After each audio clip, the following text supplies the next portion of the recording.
স্বরাষ্ট্র উপদেষ্টার আশ্বাসে কর্মবিরতি সহ অন্যান্য কর্মসূচি প্রত্যাহার করে কাজে যোগ দিচ্ছেন পুলিশ সদস্যরা। এই মুহূর্তে খুলনা শিববাড়ি মোড়ে আছেন রিপোর্টার তানজিম আহমেদ। সরাসরি যাচ্ছে তার কাছে।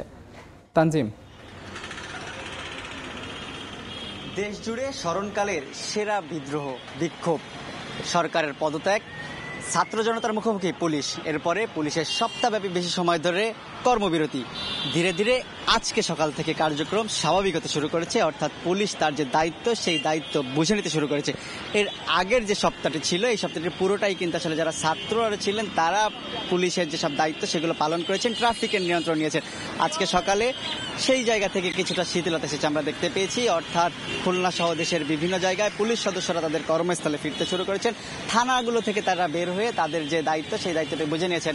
সকাল থেকে আমরা নগরীর 4টি পয়েন্টে শিববাড়ি মোড়, ময়লাপোতা, ডাকবাংলো এবং সোনাডাঙ্গা যে এলাকা রয়েছে সেই জায়গাগুলোতে ট্রাফিক পুলিশদের তাদের দায়িত্ব পালন করতে দেখেছি এবং তারা কিন্তু আসলে যানজট নিরসনে তাদের যে দায়িত্ব সেটি সেই লক্ষ্যে কিন্তু কাজ করে যাচ্ছেন। একই সাথে একটু জানিয়ে রাখতে চাই, শুধু পুলিশ নয়, পুলিশের সাথে আমরা নৌবাহিনীর সদস্য যারা সাধারণ শিক্ষার্থী রয়েছেন গত কয়েকদিন ধরে নিরলস পরিশ্রম করে যাচ্ছেন, একই সাথে স্বেচ্ছাসেবক যারা রয়েছেন তারা সহ বিএনসিসি, স্কাউট, বিভিন্ন স্বেচ্ছাসেবী সংগঠনের সদস্যরাও কিন্তু খুলনা নগরীতে নিরাপত্তার জন্য এবং তাদের যে ট্রাফিক ব্যবস্থা সেই বিষয়টি নিয়ন্ত্রণের জন্য চেষ্টা চালিয়ে যাচ্ছেন। এবং একটু জানিয়ে রাখতে চাই, আমরা কিন্তু বিভিন্ন সাধারণ মানুষের সাথে কথা বলেছি, তারা বলছেন যে গত এক সপ্তাহ ঠিক যেভাবে ট্রাফিকের নিয়ন্ত্রণ ছিল পুরো নগরীতে, যে সাধারণ শিক্ষার্থীরা যেহেতু বিভিন্ন লুটপাট ডাকাতির ঘটনা ছিল সেই হিসেবে নিরাপত্তা দেওয়ার চেষ্টা করেছেন, পুলিশের দায়িত্ব পালন করার চেষ্টা করেছেন, ঠিক একইভাবে তাদের কিন্তু আসলে অনুকরণ করতে বলছেন সাধারণ মানুষ। তারা বলছেন পুলিশের উচিত, যেহেতু পুলিশ আস্থার সংকটে পড়েছে, সেই আস্থা ফিরিয়ে আনতে হলে শিক্ষার্থীরা যে পথটি তাদের দেখিয়েছেন, অর্থাৎ তারা যেভাবে নিয়ন্ত্রণ করেছে, নিয়ন্ত্রণ রেখার মধ্যে পুরো নগরী ছিল, ঠিক সেভাবে কিন্তু তাদেরকেও আসলে চলতে হবে।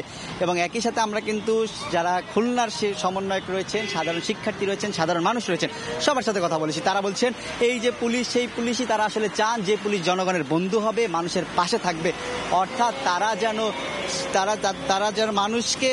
যেন মানুষকে আসলে সেই যে মানবিকতার জায়গা, সেই মানবিকতা তাদেরকে জয় করে নিতে পারেন। এবং পুলিশরাও কিন্তু বলছেন, আমরা সকালে পুলিশের একাধিক কর্মকর্তার সাথে কথা বলেছি, অর্থাৎ পুলিশ কর্তারাও বলছেন মানুষের যে আস্থাটি তারা হারিয়েছেন সেটি ফিরিয়ে আনায় তাদের মূল লক্ষ্য এবং সেভাবে যে ধরনের দিক নির্দেশনা তারা পেয়েছেন সেই লক্ষ্যে আসলে পুলিশ কাজ করবে।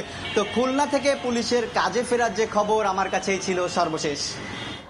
কর্মবিরতি প্রত্যাহার করে কাজে ফিরছেন পুলিশ সদস্যরা, সে খবর জানতে সরাসরি যুক্ত ছিলাম খুলনার শিববাড়ি মোড়ে।